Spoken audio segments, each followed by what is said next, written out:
Marley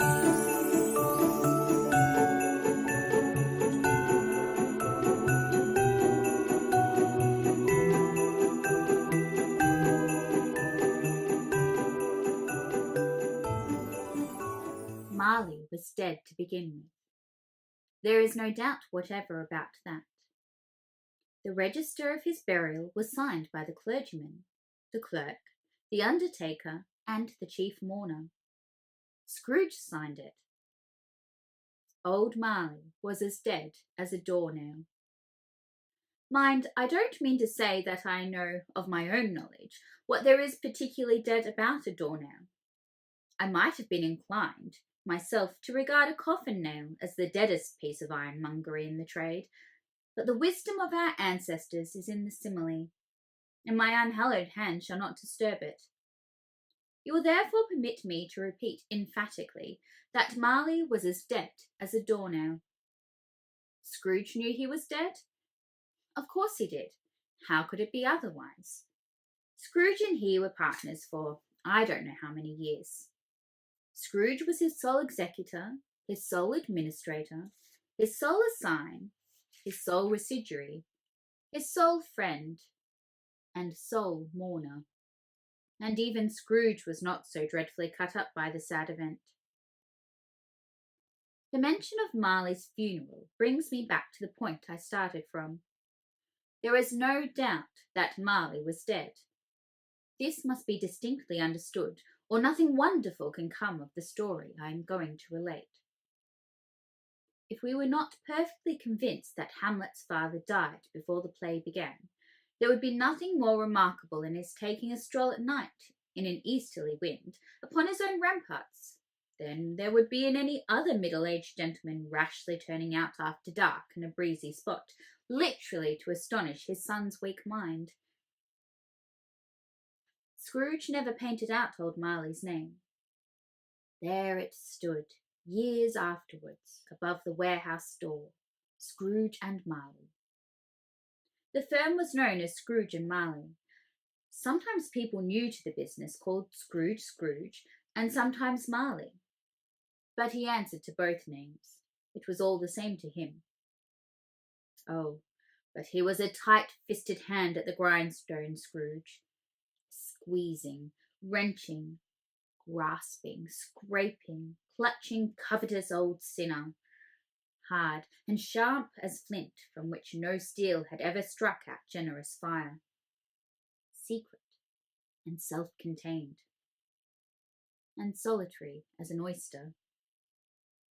The cold within him froze his old features, nipped his pointed nose, shrivelled his cheeks, stiffened his gait, made his eyes red, his thin lips blue, and spoke out shrewdly in his grating voice. He carried his own low temperature always about him. He iced his office in the dog days and didn't thaw it 1 degree at Christmas. External heat and cold had little influence on Scrooge. No warmth could warm, no wintry weather chill him. No wind that blew was more bitterer than he. Nobody ever stopped him in the street to say with gladsome looks, "My dear Scrooge, how are you? When will you come to see me?" No beggars implored him to bestow a trifle. No children asked him what it was o'clock. No man or woman ever once in his life inquired the way to such and such a place of Scrooge. Even the blind men's dogs appeared to know him, and when they saw him coming on, would tug their owners in the doorways and up the courts. But what did Scrooge care? It was the very thing he liked. To edge his way along the crowded paths of life, warning all human sympathy to keep its distance. Once upon a time, of all the good days in the year, on Christmas Eve, old Scrooge sat, busy in his counting-house. It was cold, bleak, biting weather, and he could hear the people in the court outside go wheezing up and down, beating their hands upon their breasts and stamping their feet upon the pavement stones to warm them. The city clocks had only just gone 3, but it was quite dark. It had not been light all day, and candles were flaring in the windows of the neighbouring offices, like ruddy smears upon the palpable brown air. The fog came pouring in at every chink and keyhole, and was so dense without that although the court was of the narrowest, the houses opposite were mere phantoms. The door of Scrooge's counting-house was open, that he might keep his eye upon his clerk, who in a dismal little cell beyond was copying letters. Scrooge had a very small fire, but the clerk's fire was so very much smaller that it looked like one coal. But he couldn't replenish it, for Scrooge kept the coal box in his own room, and so surely as the clerk came in with the shovel, the master predicted that it would be necessary for them to part. Wherefore the clerk put on his white comforter and tried to warm himself at the candle, in which effort, not being a man of strong imagination, he failed. "A Merry Christmas, Uncle! God save you!" cried a cheerful voice. It was the voice of Scrooge's nephew, who came upon him so quickly that this was the first intimation he'd had of his approach. "Bah!" said Scrooge. "Humbug." "Christmas a humbug, Uncle?" said Scrooge's nephew. "You don't mean that, I'm sure." "I do," said Scrooge. "Merry Christmas? What right have you to be merry?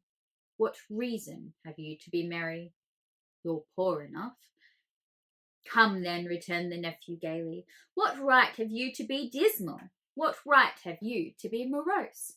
You're rich enough." Scrooge, having no better answer ready on the spur of the moment, said, "Bah!" again, and followed it up with, "Humbug." "Don't be cross, Uncle," said the nephew. "What else can I be," returned the uncle, "when I live in such a world of fools as this? Merry Christmas! Out upon Merry Christmas! What's Christmas time to you but a time for paying bills without money, a time for finding yourself a year older and not an hour richer?" "If I could work my will," said Scrooge indignantly, "every idiot who goes about with Merry Christmas on his lips should be boiled in his own pudding and buried with a stake of holly through his heart. He should." "Uncle," pleaded the nephew. "Nephew," returned the uncle sternly, "keep Christmas in your own way, and let me keep it in mine." "Keep it," repeated Scrooge's nephew, "but you don't keep it." "Let me leave it alone, then," said Scrooge. "Much good may it do you. Much good has it ever done you." "There are many things from which I might have derived good by which I have not profited, I dare say," returned the nephew, "Christmas among the rest. But I am sure I have always thought of Christmas time, when it has come around, as a good time, the only time I know of, in the long calendar of the year, when men and women seem by one consent to open their shut-up hearts freely, and to think of people below them as if they were really fellow passengers to the grave, and not another race of creature bound on other journeys. And therefore, Uncle, though it has never put a scrap of gold or silver in my pocket, I believe that it has done me good, and it will do me good, and I say, God bless it." The clerk in the tank involuntarily applauded. "Let me hear another word from you," said Scrooge, "and you'll keep your Christmas by losing your situation. You're quite a powerful speaker, sir," he added, turning to his nephew. "I wonder you don't go into Parliament." "Don't be angry, Uncle. Come, dine with us tomorrow." Scrooge said that he would see him, yes, he would see him in that extremity first. "But why?" cried Scrooge's nephew. "Why?" "Why did you get married?" said Scrooge. "Because I fell in love." "Because you fell in love?" growled Scrooge, as if that were the only one thing in the world more ridiculous than a Merry Christmas. "Good afternoon." "Nay, Uncle, but you never came to see me before that happened. Why give it as a reason for not coming now? Why can we not be friends?" I am very sorry with all my heart to find you so resolute. We have never had any quarrel to which I have been a party, but I have made the trial in homage to Christmas, and I'll keep my Christmas humour to the last. So a Merry Christmas, Uncle, and a Happy New Year. Good afternoon, said Scrooge. His nephew left the room without an angry word, notwithstanding. He stopped at the outer door to bestow the greetings of the season on the clerk, who, cold as he was warmer than Scrooge, for he returned them cordially. There's another fellow, muttered Scrooge, who had overheard him. My clerk with 15 shillings a week, and a wife and a family, talking about Merry Christmas. This lunatic, in letting Scrooge's nephew out, had let 2 other people in. They were portly gentlemen, pleasant to behold, and now they stood with their hats off. They had books and papers in their hands and bowed to him. Scrooge and Marley's, I believe, said one of the gentlemen, referring to his list. Have I the pleasure of addressing Mr. Scrooge or Mr. Marley? Mr. Marley has been dead these 7 years, Scrooge replied. He died 7 years ago this very night. Oh, we have no doubt his liberality is well represented by his surviving partner, said the gentleman, presenting his credentials. At the ominous word, Scrooge frowned and shook his head and handed the credentials back. At this festive season of the year, Mr. Scrooge, said the gentleman, taking up a pen, it is more than usually desirable that we should make some slight provision for the poor and destitute, who suffer greatly at the present time. Many thousands are in want of common comfort, sir. Are there no prisons? Asked Scrooge. Plenty of prisons, said the gentleman, laying down the pen again. And the union workhouses? Demanded Scrooge. Are they still in operation? They are. Still, returned the gentleman. I wish I could say they were not. Oh, I was afraid from what you said at first that something had occurred to stop them in their useful course, said Scrooge. I am very glad to hear it. Under the impression that they scarcely furnish Christian cheer of mind or body to the multitude, returned the gentleman, a few of us are endeavouring to raise a fund to buy the poor some meat and drink and means of warmth. We choose this time because it is a time, of all others, when want is keenly felt and abundance rejoices. What shall I put you down for? Nothing, Scrooge replied. You wish to be anonymous? I wish to be left alone, said Scrooge. Since you ask me what I wish, gentlemen, that is my answer. I don't make merry myself at Christmas, and I can't afford to make idle people merry. I help to support the establishments I have mentioned. They cost enough, and those who are badly off must go there. Many can't go there, and many would rather die. If they would rather die, said Scrooge, they'd better do it and decrease the surplus population. It is not my business. It's enough for a man to understand his own business and not interfere with other people's. Mine occupies me consistently. Good afternoon, gentlemen. Seeing clearly that it would be useless to pursue their point, the gentlemen withdrew. Meanwhile, the fog and the darkness thickened. The cold became intense.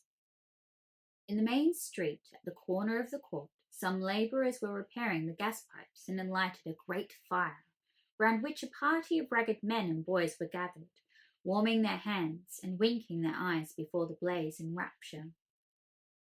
The brightness of the shops, where holly sprigs and berries crackled in the lamp heat of the windows, made pale faces ruddy as they passed. The Lord Mayor, in the stronghold of the mighty mansion house, gave orders to his 50 cooks and butlers to keep Christmas as a Lord Mayor's house should. And even the little tailor, whom he had fined 5 shillings on the previous Monday for being drunk and bloodthirsty in the streets, stirred up tomorrow's pudding in his garret, while his lean wife and baby sallied out to buy the beef. Foggier yet, and colder. Piercing, searching, biting cold. One scant young nose, gnawed and mumbled by the hungry cold, as bones are gnawed by dogs, stooped down at Scrooge's keyhole to regale him with a Christmas carol. But at the first sound of "God rest you, merry gentlemen, may nothing you dismay," Scrooge seized the ruler with such energy of action that the singer fled in terror, leaving the keyhole to the fog and the even more congenial frost. At length the hour of shutting up the counting-house arrived. With an ill wind, Scrooge dismounted from his stool and tactfully admitted the fact to the expectant clerk in the tank, who instantly snuffed his candle out and put on his hat. "You'll want all day tomorrow, I suppose," said Scrooge. "If quite convenient, sir." "It's not convenient," said Scrooge. "And it's not fair. If I was to stop half-a-crown for it, you'd think yourself ill-used, I'll be bound." The clerk smiled faintly. "And yet," said Scrooge, "you don't think me ill-used when I pay a day's wages for no work." The clerk observed that it was only once a year. "Poor excuse for picking a man's pocket every 25th of December," said Scrooge, buttoning his great coat to the chin. "But I suppose you must have the whole day.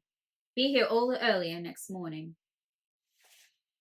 The clerk promised that he would, and Scrooge walked out with a growl.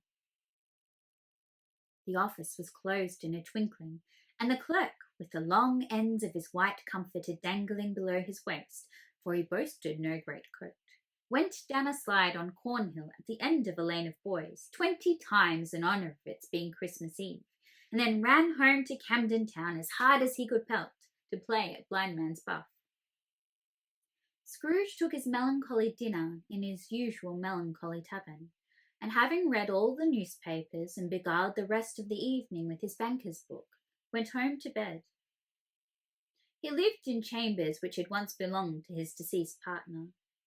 They were gloomy rooms in a lowering pile of buildings up a yard, where it had so little business to be that one could scarcely help fancying it must have run there when it was a young house, playing at hide-and-seek with the other houses, and forgotten the way out again.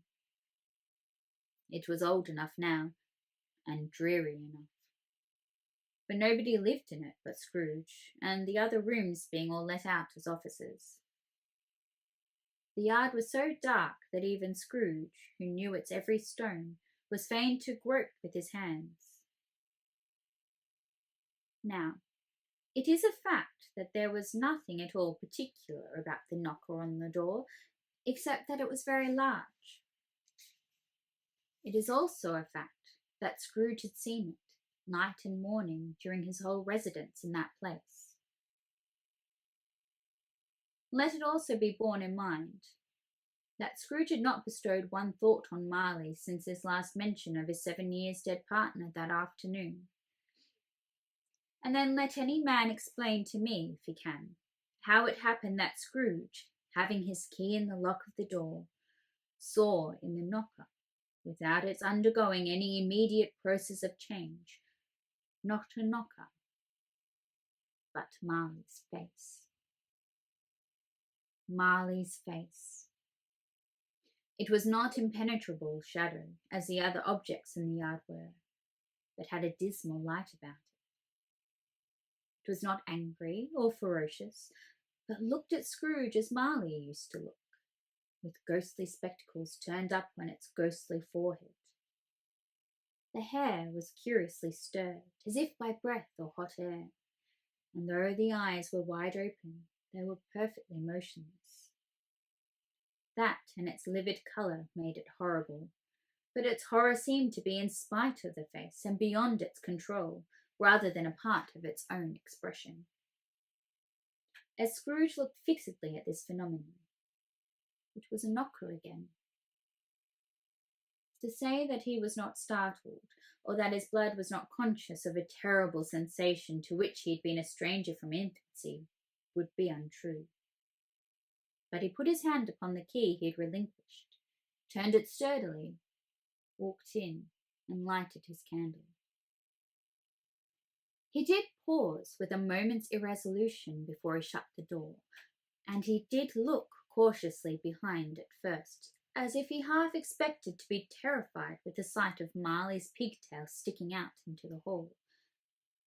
But there was nothing on the back of the door, except the screws and nuts that held the knocker on, so he said, "Pooh-pooh," and closed it with a bang. The sound resounded through the house like thunder.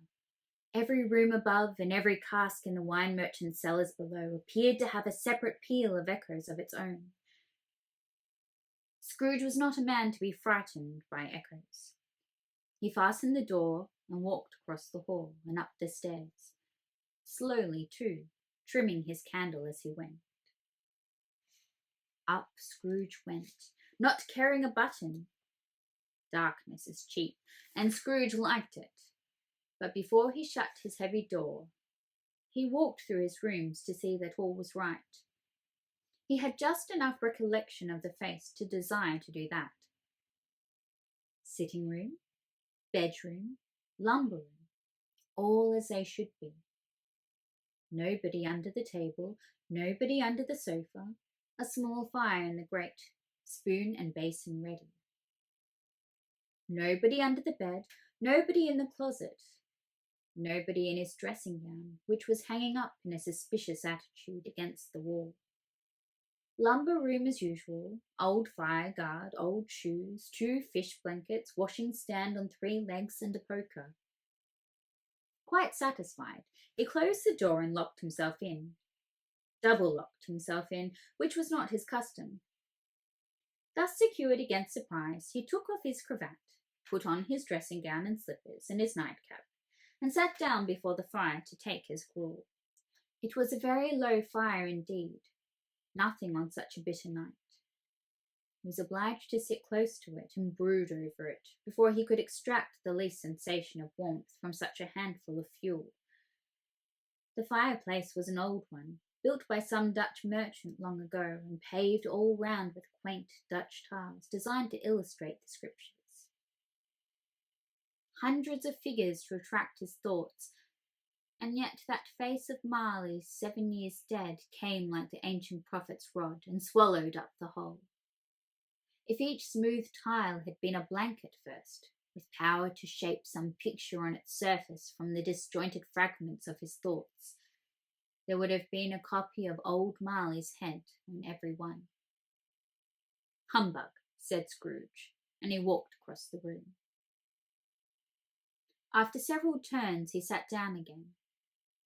As he threw his head back in the chair, his glance happened to rest upon a bell, a disused bell that hung in the room, and communicated for some purpose now forgotten with the chamber in the highest story of the building. It was with great astonishment, and with a strange, implicable dread, that as he looked, he saw this bell begin to swing.